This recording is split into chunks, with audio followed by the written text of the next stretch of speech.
As a teacher, it is up to us to create and maintain an ambience that encourages our students to function at their best. Welcome to Ruth's Straight Talk, the channel designed to help you, your students, and your children live fuller lives, become lifelong learners, and grow into the awesome human beings you were designed to be. I'm Cynthia Ruth. In this video, I will share with you some steps to develop classroom management skills. Also, don't miss my bonus tip at the end of this video. So if this video is for you, let's get right to it. Many successful teachers have discovered that if you are proactive in implementing your behavioral strategies, you could eliminate the majority of disruptive behaviors in the classroom. New teachers and experienced ones too can find ideas here on how to stop disruptive behavior before it begins. In 2016, a study found that while negative attention may temporarily stop misbehavior, students will become more likely to engage in further disruptive behaviors, especially because it gave them the attention of the teacher.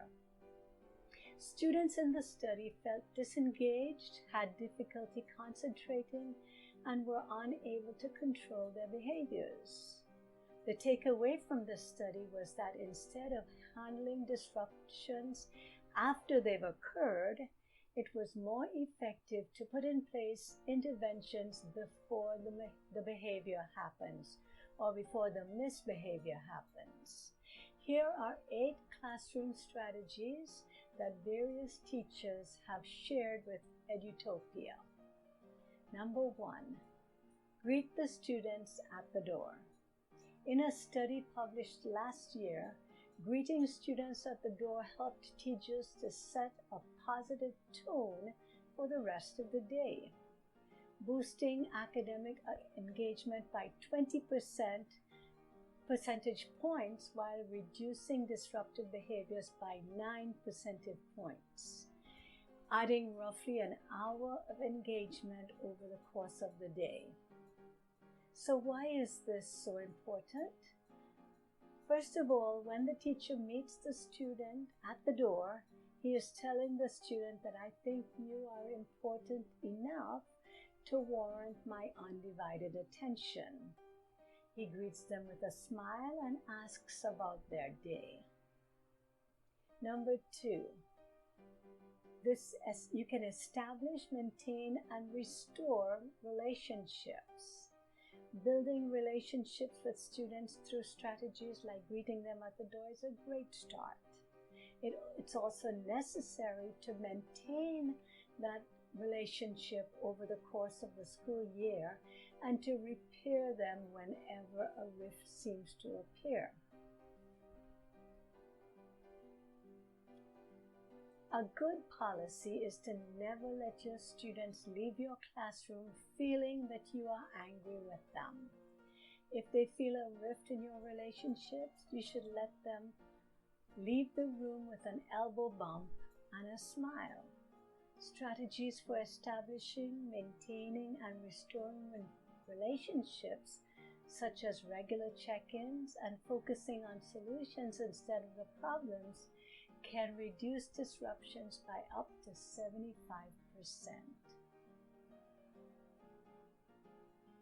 Number 3, use reminders and cues.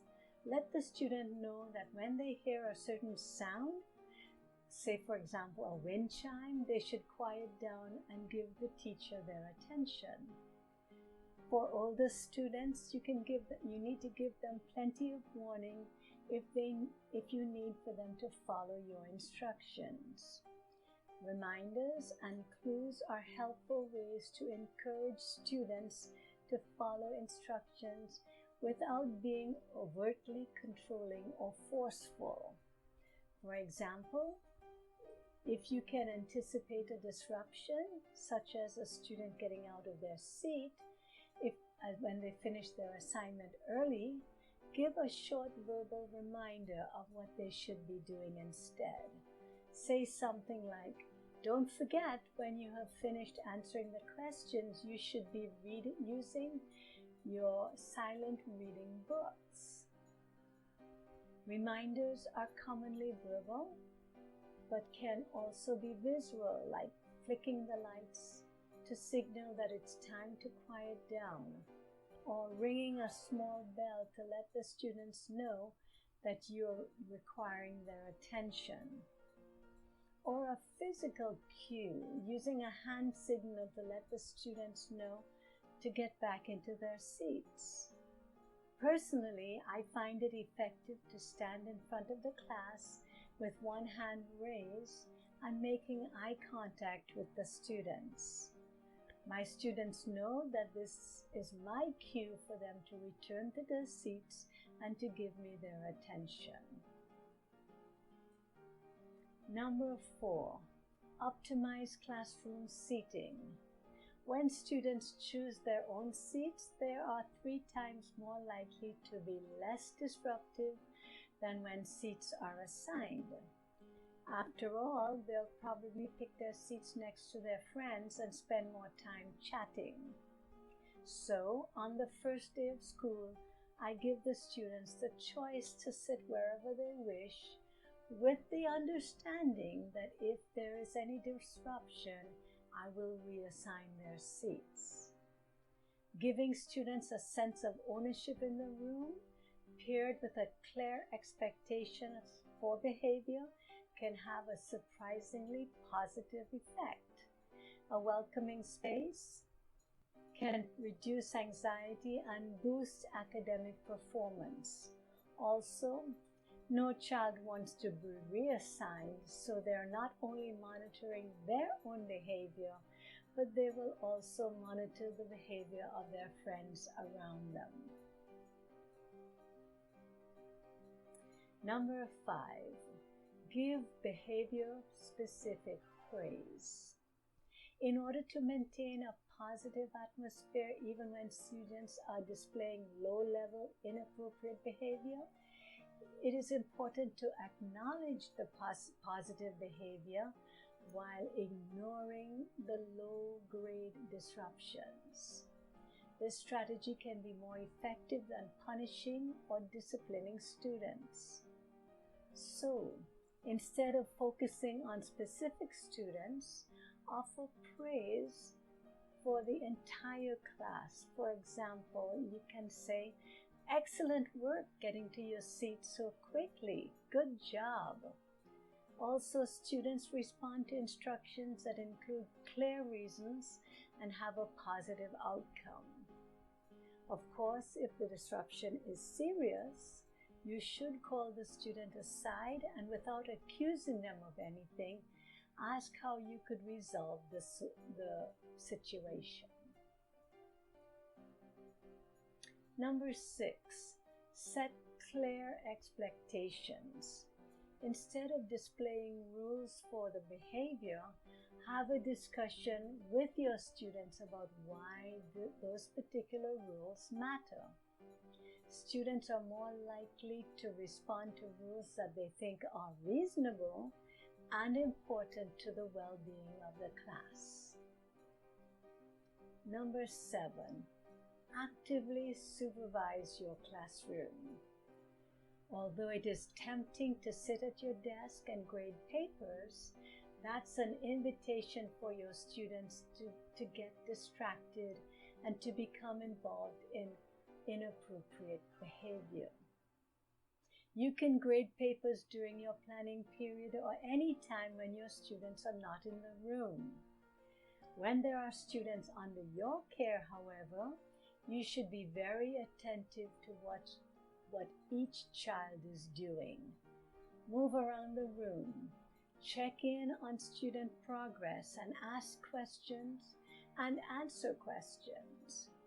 By being visibly present and walking around, the students will tend to stay on task. Smiling and making eye contact with your students will boost the students' positive feelings towards the teacher and towards the course material while improving their behaviors. Number 8, be consistent in applying the rules. Teachers must be consistent in applying the rules to every student equally. School and classroom expectations, rules, and routines should be followed and applied fairly to all students. It is important that you don't single out the student, but focus on the misbehavior. Take the time to correct errors when you see them and provide additional instructions or reteaching when misbehavior occurs. For more information on education and parenting, please subscribe to my channel, RuthStraightTalk.com, at the end of this video. The bonus strategy. Some students have a genuine problem with following classroom rules. An example of students with ADD or ADHD. This strategy involves pairing up the struggling student with another student who excels in classroom behavior. This strategy has a positive effect on both the struggling student and the student that is helping him.